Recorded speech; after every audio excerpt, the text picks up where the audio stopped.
রাধে রাধে। তো বন্ধুরা, আজকের দিনটা আমার কাছে খুবই স্পেশাল, কারণ আজকে ছিল 22শে ফেব্রুয়ারি, আমার কুটু বাচ্চার জন্মদিন। আর তার সাথে সাথে এই ডেটে ফেলা হয়েছে আজকের বাড়ির বাৎসরিক পূজা। প্রত্যেক বছর আমরা সারাটা বছর অপেক্ষা করে থাকি এই দিনটা কবে আসবে। বোন, কাকিমা, আমি, জেম্মা, আমরা সবাই মিলে ওয়েট করি। অ্যান্ড সারা বছর ধরে প্রিপারেশান নেই, কি ড্রেস পরবো, কিভাবে কি থিম বানানো হবে, সব কিছু আমরা ভাবতে থাকি। তো এবারেও দেখো সব কিছু সেই পূজার দিন এসে গেছে। এবারেও নিশি পোয়ারটা হয়নি, একদিনেই পূজা কমপ্লিট করা হয়েছে কিছু সমস্যার কারণে। তো খুবই আনন্দ করলাম। আমরা যাব জল ভরতে। তো এবারে বাড়ি থেকে এসছি, মানে আমি ছিলাম আমার ওই বাড়িতে, মানে শ্বশুর বাড়িতে। তো আগের দিন আসতে পারিনি, সবাইকে খুব মিস করছিলাম। তো দিনের দিন এসে পড়েছি, সব কিছুর আগেই এসে পড়েছি, অনেক সকালেই বার হয়ে গেছিলাম আমরা। তো বার হওয়ার পরে দেখো এখানে এসছি। আসার পরে আমরা এখন যাব গঙ্গাবরণে। গঙ্গাবরণ থেকে এসে আমাদের জলটা নিয়ে আসার পরে পূজাটা শুরু হবে। তো সেই জন্য আমরা যাচ্ছিলাম গঙ্গাবরণে। আর এবারে ফার্স্ট টাইম আমাকে দিয়েছে বরণডালা। আমি এর আগে তো কোনো দিন নেইনি, আর নেওয়ার কোনো প্রশ্নই ওঠে না। কারণ আগের বারে আমি গেছিলাম ঠিকই, কিন্তু মাথায় আমাকে দেয়নি। এবারে বিয়ের পর ফার্স্ট, মানে সেকেন্ড বছর তো আমার প্রথম দিয়েছে। আর আমি তো ভয় পাচ্ছিলাম, যদি পড়ে যায় বাই চান্স। সেই জন্য আমি খুব চাপে ছিলাম। তো সবাই, কাকিমা, জেম্মারা সবাই বলছে কিছু হবে না, তুই নিয়ে যা, অসুবিধা হবে না। তো সবাই বলছিল, ঠাম্মিও বলছিল, সেই জন্য আমি নিয়েছিলাম। নিয়ে গঙ্গাবরণে যাচ্ছিলাম। সবটাই তোমাদের সাথে শেয়ার করব। বাড়ির পূজাটা কেমন লাগলো অবশ্যই কমেন্টে জানাবে কিন্তু। আর এখানে গঙ্গাবরণ করার পরে গিয়ে পূজা শুরু হবে বাড়িতে। আর গঙ্গাবরণের আর কিছু মুহূর্ত, কিভাবে আমরা গঙ্গাবরণ করে জল নিয়ে গেলাম, সব কিছু নেক্সট পার্টে তোমাদের শেয়ার করব। সাথে বার্থডে সেলিব্রেট করেছি ভাইয়ের রাত্রে, সেটাও নেক্সট পার্টে দেখাবো। এই পার্টে শুধু পূজাটাই দেখালাম। আর পূজার পরে আমাদের বাড়িতে প্রত্যেক বছরই ভোগ বিতরণ হয়। তো পূজার পরে ভোগ বিতরণ থেকে শুরু করে বাকি সবটুকু এই পার্টে দেখাচ্ছি। আর সেকেন্ড পার্টে বার্থডে সেলিব্রেশন আর কি করলাম সেটা তোমাদের সাথে শেয়ার করব। আমরা এই বাড়ির পূজার অপেক্ষায় থাকি। বাড়ির পূজা কমপ্লিট হয়ে যাওয়ার পরে 2-3 দিন ধরে পূজা হয়।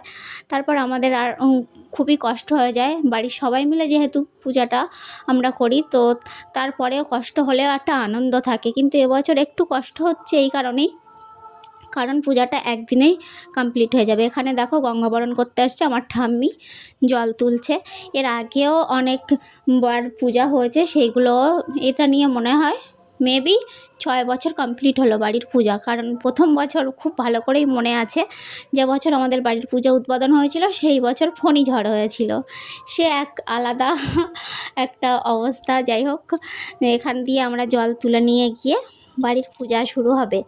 আর ভাই বোনরা সবাই এসেছিলো এই দিনটায়। আমরা সবাই বাড়ির সবাই এক জায়গায় না থাকলেও, কাকুরাও বাড়িতে থাকে না, অন্য জায়গাতে থাকে। তো এই দিনটায় আমরা সবাই এক জায়গায় আসার চেষ্টা করি, বাড়ির সবাই, ফ্যামিলি সবাই। পিসিমণিরাও এসছে, সেজে কাকুরাও এসছে, ভাই বোন সবাই মিলে বাড়িটা পুরো পরিপূর্ণ হয়ে ওঠে। এমনি সময় সেইভাবে এক জায়গায় হওয়া হয় না, সবাই কাজের সূত্রে যেহেতু বাইরে থাকে, সেইভাবে সবাই ছুটি পায় না। বাট এই দিনটায় আমরা সবাই চেষ্টা করি যেভাবে হোক কষ্ট করে ছুটি অ্যারেঞ্জ করার। আর এখানে দেখো আমাদের একটা বৌদি মানে হরিনামের সঙ্গে সঙ্গে একটু নাচ করছিল, যেহেতু হরিনামের দল এসেছিল। এখানে পিসিমণি ছিল, আমরা সবাই ছিলাম 7 জন মিলে। আমরা এখানে আমার ঠাম্মিকে ধরে রেখেছিলাম, ঠাম্মি মানে আমরা দিদি বলে ডাকি ঠাম্মিকে। তো দিদিকে ধরে রেখেছিলাম, আর দিদি এখান দিয়ে বরণ করে জল তুলে নিয়ে যাচ্ছিল। বাড়িতে জল তুলে নিয়ে যাবে, তারপর আমাদের বাড়িতে পূজাটা শুরু হবে। তো সব কিছু তোমাদের সাথে শেয়ার করলাম।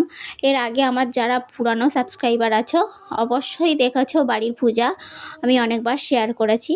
তো সেই পূজার এতদিনের অপেক্ষার অবসান। আর এটা হলো আমাদের বাড়ির এখানের বড় পুকুর, মানে ঠাকুর পুকুর।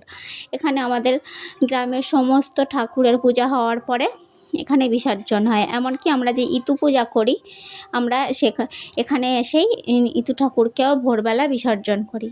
ছোটোবেলায় এই পুকুরের ধারে এসে আমরা অনেকেই বসে থাকতাম। স্কুল থেকে ফেরার পথে আমরা, আমার সব ফ্রেন্ডরা এখানেই বসে থাকতাম। তারপর এই দেখো এখান দিয়ে আমরা এবার বাড়ি যাব।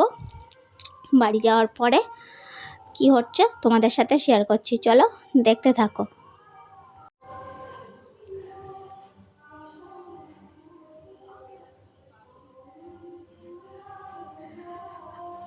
তো এখানে হরিনামের আমাদের এখানে হরি মন্দির আছে, এখানটায় হরি মন্দিরটা পাক খেতে হয়। পাক খাওয়ার পরে তারপরে অন্য অন্য যে ঠাকুরের মন্দিরগুলো আছে ঠাম্মি সেখানে জল ফুল দিয়ে সবাইকে নিমন্ত্রণ করে তারপর বাড়িতে পূজাটা শুরু করে। আর এখানে যেহেতু মেন মন্দিরটা আছে আমাদের গ্রামের, এখান দিয়ে অনুমতি নিয়ে ঠাকুরকে নিমন্ত্রণ করে তারপর বাড়ির পূজা শুরু করে। বাড়ির তো এখান দিয়ে একটা মজার ব্যাপার হলো, এখান দিয়ে আমি উঠতেই পারছিলাম না, যেহেতু আগেই বললাম যে এর আগে কোনো দিন বরণডালা নেয়নি, তো বরণডালা মাথায় নিয়ে উঠতেই পারছিলাম না। তারপর আমার দুই ভাই আবির আর আকাশ আমাকে হাত ধরে তুলে দিল, বললো চল আমরা তোকে হেল্প করছি। আর এখানে এখানে এই মন্দিরটাকেও আমরা 7 পাক ঘুরে নিচ্ছিলাম। আর পাশেই ছিল আমাদের স্কুল, মানে ছোটোবেলার সেই কত স্মৃতি মনে পড়ছিল। এই স্কুলেই হেডমাস্টার ছিলেন আমার দাদু, এখন রিটায়ার করেছে, দাদু বাড়িতেই আছে। অনেকবার দেখিয়েছি অনেক ক্লিপে দাদুর, তো তোমরা অনেকেই দেখে থাকবে। তো সেই জন্য আবির বলছিল বোনকে, সেজ কাকুর মেয়েকে, যে দেখ এই স্কুল আমরা এখানে পড়েছি। বোন তো জানে না, বোন ওই স্কুলে পড়েনি, ও এখানে থাকে না। তো বলছিল তাই দাদা ভাই এটা তোমাদের স্কুল, এইসব বলছিল ওরা কথাবার্তা। পরে আমি শুনেছি, যেহেতু ভাইরা ভিডিওটা করে দিচ্ছিল। আর এখানে আমরা ঘুরপাক খাচ্ছিলাম ঠিকই, আর আমার মাথার মধ্যে চলছিল যে মাথা ঘুরে পড়ে না যাই। আর আমার বরণডালাটার দিকেই মেন ছিল, যে যেহেতু একটা শুভ কাজ সেহেতু বরণডালাটাই মেন, সেই জন্য আমার মধ্যেও একটা ভয় কাজ করছিল যে যাতে সাবধানে আমি এটা আবার বাড়ি নিয়ে গিয়ে পুনরায় সঠিক জায়গায় রাখতে পারি। যেহেতু বাড়ির মঙ্গল অমঙ্গল জড়িয়ে আছে সেহেতু একটা চাপ থেকেই থাকে, সেজন্য খুবই ভয় করছিলাম। আর কাকিমাকে বলছিলাম কী রে কয় পাক হলো, তাড়াতাড়ি বল, তাড়াতাড়ি চল। কাকিমা বলছে দাঁড়া তুই অত টেনশন করছিস কেন। আর আমার পিছনে ছিল আমার সেজ কাকিমা, সামনে ছিল ছোট কাকিমা, ওরা বলছে তুই টেনশন করিস না, তুই চল, আমরা তো আছি, অসুবিধা হবে না, আস্তে আস্তে চল। বলে আমি আস্তে আস্তেই যাচ্ছিলাম। শাড়িটা একটু গুঁজে নিয়েছি, কারণ যদি পড়ে যাই, আগেই বললাম আমার খুবই ভয় করছিল। তো এখানে পিছনে ছিল হরিনামের দল, আর সামনে আমরা বাড়ির সবাই ছিলাম। এখানে ঠাকুরের কাছে সব কিছু দিদি নিমন্ত্রণ করে তারপর আমরা বাড়ি যাব। বাড়ি গিয়ে কী কী করছি তোমাদের সাথে শেয়ার করব, তো দেখতে থাকো। আর এটা হলো আমাদের মানে হাট খোলা বলতে পারো, এখানে আমাদের সমস্ত রকম পূজা হয়। এখানে জগদ্ধাত্রী পূজা হয়, অনেক পুরানো ভিডিওতে আমি দেখিয়েছি জগদ্ধাত্রী পূজার মেলা। এখানে জগদ্ধাত্রী পূজায় আমরা খুব মজা করি, জগদ্ধাত্রী পূজার অপেক্ষায়ও আমরা বসে থাকি। আর দিদি এখন শীতলা মন্দিরে আর বড় ঠাকুরের কাছে কালী মন্দিরে এখানে নিমন্ত্রণ করতে এসেছিলো। আর আকাশকে হাই করতে বললো, আকাশ বলছে হট আমি করবো না, তুই যা, বলে এরকম করে বকছে। তারপর দেখো পূজা কমপ্লিট হওয়ার পরে এখানে সবাইকে খেতে দেওয়া হয়েছে, সবাই খাচ্ছে, সেই ক্লিপটাই তুললাম। আর ওদিকে আমি আর কাকিমা সবাইকে ভোগ বিতরণ করছিলাম পূজার শেষে। তো এই পর্যন্তই ভিডিওটা, দেখা হচ্ছে নেক্সট ভিডিওতে। ততক্ষণ পর্যন্ত সবাই ভালো থেকো, সুস্থ থেকো। আর বার্থডে সেলিব্রেশন আর ক্লিপটা নেক্সট পার্টে দেখাচ্ছি। টাটা।